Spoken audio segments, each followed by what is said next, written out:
Voilà, bonjour à toutes et à tous. Est-ce qu'on m'entend, même dans le fond? Voilà. Bonjour. Alors, je voudrais tout d'abord excuser mon collègue René Collin qui est une réunion importante du gouvernement wallon, mais qui nous fait le plaisir de nous avoir envoyé M. Williquet, qui parlera juste après moi et qui est son chef de cabinet sport. Donc, c'est la personne idéale pour notre journée d'aujourd'hui. Tout d'abord, me réjouir de me retrouver dans ce haut lieu du sport, qui est près de chez moi aussi d'ailleurs, mais surtout le lendemain, pour les amateurs, le lendemain d'une belle victoire. Et donc c'est toujours mieux, il paraît que le moral est toujours meilleur en région liégeoise lorsque le Standard gagne.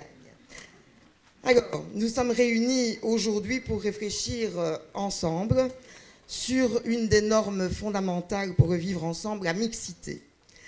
Et en guise d'introduction à ce colloque, je dirais que, de mon point de vue, et ce sera à débattre, le fondement d'une société égalitaire entre hommes et femmes est une société où la mixité est une réalité.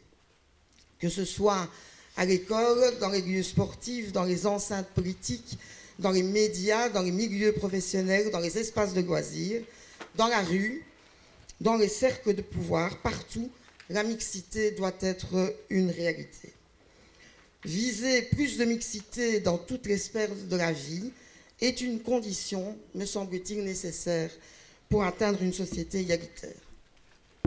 En Belgique, l'espace social est dans la majorité des cas juridiquement mixte, mais socialement bien souvent séparé. Et je voudrais citer Françoise Claude du mouvement des femmes prévoyantes socialistes, qui, dans son étude intitulée « Pas de vie sans mélange, plaidoyer pour la mixité », constate, je cite, que les moments où nous exerçons des activités réellement mixtes avec les personnes de l'autre sexe sont bien plus rares que l'on ne croit. Il règne dans nos sociétés des métiers de femmes, des métiers d'hommes, des rayons de jouets pour filles, des jeux pour garçons, des attroupements de femmes à la sortie des écoles et des files d'hommes à l'entrée des conseils d'administration. Peut-être est-ce dû au fait que la mixité est une valeur récente. Nos sociétés modernes se sont construites avec la séparation des sexes. Dans l'enseignement, jusqu'il y a peu, les écoles étaient séparées en écoles pour filles et en écoles pour garçons. Les activités sportives et surtout les compétitions se font dans la séparation de sexes. Très peu de sports sont mixtes et lorsqu'ils le sont, la parité est loin d'être la norme. Un des enjeux de notre société est d'arriver à une égalité réelle, ou dit autrement, une égalité de traitement entre les femmes et les hommes. Si la mixité est la norme, force est de constater qu'elle ne l'est pas notamment pour notre jeunesse, ce qui favorise la persistance des stéréotypes sexués. Et je ne prendrai que 2 exemples pour illustrer mon propos. Sur 69 disciplines sportives proposées par l'ADEPS, 15 sont autant fréquentées par les filles que par les garçons. Inversement, au sein des académies, les activités artistiques ont été fréquentées l'année dernière à 67% par des filles. Le constat est clair, les jeunes vivent donc trop peu leurs activités de sport et de loisirs de manière collective et dans la mixité. Il est également devenu difficile ou délicat d'imposer la mixité aux adultes dans leurs loisirs. Que répondre aux femmes qui souhaitent avoir des heures de piscine unisexes? Comment se positionner face aux salles de fitness qui ferment leurs portes aux hommes à la demande de femmes heureuses de pratiquer leur activité physique entre elles? La mixité est donc mise à mal et notre société ne prépare pas les adultes de demain à intégrer cette notion, à s'habituer à se côtoyer, à connaître l'autre genre et également à connaître les différences culturelles.